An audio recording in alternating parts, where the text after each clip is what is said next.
Bonjour, on se retrouve pour la fiche numéro 11 du permis poids lourd, l'interrogation orale donc, la fiche sécurité numéro 11, son titre: «Comportement en tunnel et au passage à niveau». Donc 2 parties, les tunnels et les passages à niveau. Le plan que je vous propose, c'est celui de la fiche, mais je rajoute une première introduction sur les tunnels.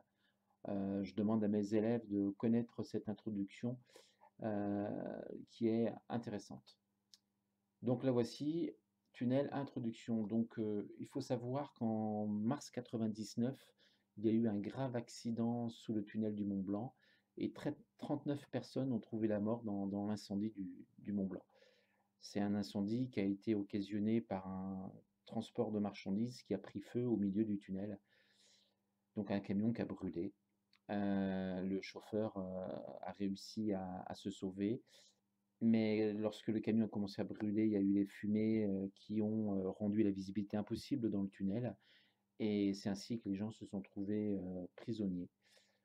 Donc voilà, suite à ce drame, une réglementation a été mise en place pour tous les tunnels de plus de 300 mètres. Et en France, les tunnels, on pense souvent aux tunnels dans les régions montagneuses, mais il faut savoir que la majorité des tunnels sont effectivement dans les régions montagneuses, au niveau des Alpes, par exemple, pour le tunnel du Mont Blanc ou le tunnel de Fréjus, mais aussi en ville, dans les grandes villes, Paris, Nanterre, Marseille, Lyon, ont des tunnels de plus de 300 mètres. Alors, tunnel, prévention en entrant dans le tunnel. Déjà, première chose, est-ce que le tunnel est ouvert à la circulation? Hein, en montagne, c'est pas forcément le cas. Ensuite, vérifier l'état de son véhicule. Le chargement est-il, bien arrimé, bien stabilisé? L'état technique de son véhicule, est-ce que notre véhicule est en bon état? Au tableau de bord, est-ce qu'on a un voyant rouge allumé? Un voyant orange même? Le niveau de carburant est-il suffisant? Le tunnel du Mont Blanc fait à peu près, 11 kilomètres et demi, donc faut pas être sur la réserve, hein. Certains tunnels disposent de portiques détecteurs de sources de chaleur à l'entrée des tunnels.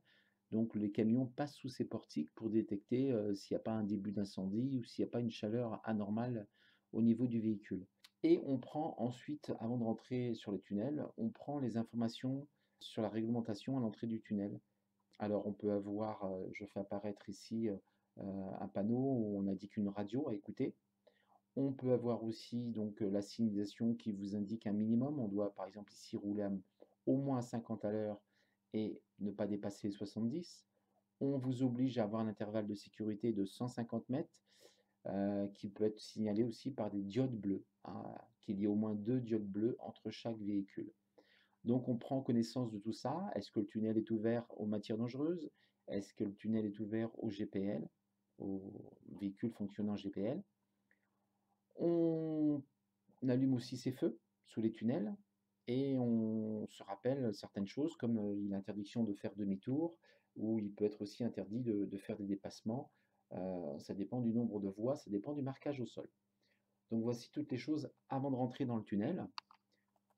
Ensuite, quand vous circulez dans le tunnel, vous êtes resté attentif aux informations. Il peut y avoir des affichages lumineux, bien sûr, à la radio, si vous avez pris la radio du tunnel ou des haut-parleurs qui sont dans le tunnel. Si vous devez faire un arrêt, vous stationnez à droite, de préférence dans les intervalles de sécurité pour ne pas gêner la circulation et suivre les consignes, hein, si vous devez faire un arrêt pour une crevaison, par exemple. En cas d'urgence, urgence avec votre véhicule ou urgence, problème de santé grave et un passager, vous stationnez à droite, si possible dans une niche de sécurité. Vous coupez votre moteur, vous mettez vos feux de détresse, éventuellement vous posez votre triangle de présignalisation avec précaution et vous utilisez un poste d'appel, d'urgence pour prévenir, le centre de sécurité du tunnel. Le fait d'utiliser un poste d'appel d'urgence permet de vous localiser tout de suite, de savoir à quel kilomètre du tunnel vous êtes. C'est exactement comme sur autoroute et vous suivez les consignes que l'on vous donne. En cas d'incendie, hein, j'ai évoqué tout à l'heure l'incendie du tunnel du Mont Blanc qui donc a été catastrophique, hein. Votre véhicule prend feu, donc on ne fait pas demi-tour bien sûr. On s'arrête à droite, sauf s'il vous reste que quelques quelques mètres avant de sortir, bien sûr, vous sortez du tunnel, mais par contre, s'il vous reste encore plusieurs kilomètres, il faut vous arrêter. De préférence, le plus proche d'une niche de sécurité, toujours, vous coupez le moteur, vous laissez les clés sur le contact, vous mettez le feu de détresse. Alors pourquoi laisser les clés sur le contact? Pour que les pompiers, s'ils ont besoin de bouger votre véhicule, puissent le faire. Avec votre véhicule poids lourd, vous avez forcément des extincteurs, un extincteur cabine, un extincteur à l'extérieur. Vous essayez de maîtriser le feu, si c'est un début de feu, bien sûr, hein, vous ne partez pas comme ça en vous sauvant, vous essayez de maîtriser le feu. Et si ce n'est pas possible, vous rejoignez les abris pour vous mettre en sécurité et vous aidez aussi, bien sûr, les personnes qui sont en difficulté. Et dans les abris, vous avez bien sûr un téléphone d'appel pour prévenir les secours et vous écoutez leurs consignes.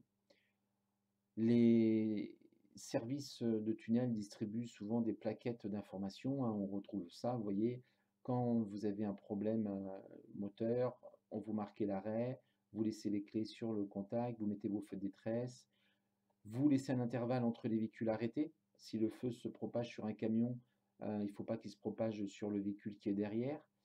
Et vous rejoignez les sorties de secours en utilisant la borne d'appel d'urgence et vous utilisez éventuellement l'extincteur. Donc vous voyez sur ce petit schéma, on retrouve les idées que j'ai énoncées. Deuxième partie, les passages à niveau. Donc il existe différents types de passages à niveau, les passages à niveau sans barrière ou les passages à niveau avec barrière ou demi-barrière. Les passages à niveau sans barrière, donc il y a le panneau de gauche ici qui vous signalait avant, 150 mètres avant, pour vous dire attention, passage à niveau sans barrière. Et vous pouvez avoir un stop ou un feu rouge, ici avec les deux panneaux de droite, pour vous demander de marquer l'arrêt.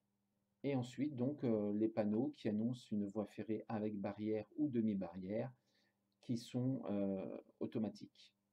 Ils sont en général accompagnés d'un feu rouge, bien sûr.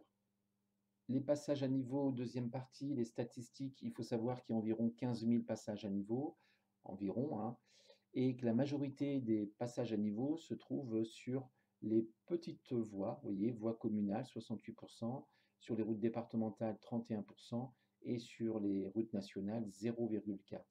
Donc, bien sûr, il n'y a pas de passage à niveau sur les autoroutes, hein.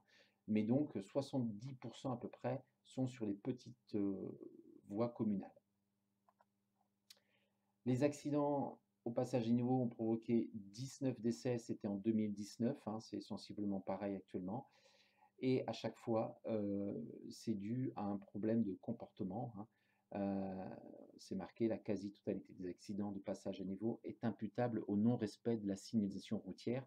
Donc, c'est-à-dire, c'est une erreur humaine, le conducteur qui a fait un mauvais choix, donc qui a tenté de traverser, soit qu'il n'a pas vu, ou soit, malgré tout, il a tenté de traverser la voie ferrée. Deuxième partie, précautions à prendre pour franchir un passage à niveau.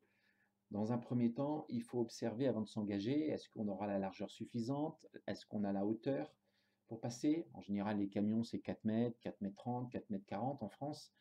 Bon, les lignes électriques sont à 6 mètres, donc on a de la marge. Mais attention en courbe exceptionnelle. Est-ce qu'on a l'espace devant pour faire passer entièrement son véhicule? Je vais donner deux exemples. Si un piéton traverse la route, on a des voies ferrées en ville, hein. Un piéton traverse la route un peu plus loin, peut-être que vous ne pouvez pas faire passer votre véhicule entièrement. Donc il ne faut pas vous engager sur la voie ferrée. Autre exemple, en campagne, je connais des endroits où après la voie ferrée, il y a un virage. Si vous avez un camion remorque et qu'une voiture arrive en face, voiture que vous ne pouvez pas croiser dans le virage parce que la route est trop petite, eh ben, il ne faudra pas vous engager sur la voie ferrée. Il ne s'agit pas d'être arrêté sur la voie ferrée le temps de laisser la voiture passer le virage. Donc il faut s'arrêter avant. Il faut donc beaucoup d'anticipation. Donc voilà. Ensuite, traverser le passage avec une vitesse assez réduite parce qu'on a toujours une petite secousse, plus ou moins prononcée, ça dépend de la voie ferrée. Mais pour ne pas abîmer sa marchandise, on passe à allure réduite. Mais attention de ne pas passer trop lentement. Un camion remorque de 18,75 m est assez long à faire passer. Vous pouvez faire passer la cabine et que les barrières commencent à se baisser ensuite. Si vous allez trop lentement, les barrières risquent de toucher la remorque. Donc à la fois passer à allure réduite, mais sans aller trop lentement. Attention aussi sur le dénivelé de la route. Certains camions notamment les camions remorques, ont des béquilles assez basses, sont sous-baissées. Donc attention, d'être sûr de pouvoir passer sans toucher le bitume.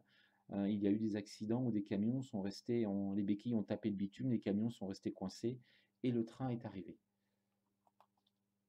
En cas d'urgence, une raison ou une autre, les barrières se sont baissées, sachez que, aussi bien en voiture qu'en camion, les barrières sont prévues pour être cassées, hein. Ils ont des points de fragilité, donc vous pouvez, avancer, la barrière va casser, vous pourrez donc dégager le passage à niveau. Donc voilà, la fiche est terminée, elle n'est pas très longue, mais il faut dire des choses précisément. Je vous souhaite bon courage et vous laisse découvrir mes autres fiches.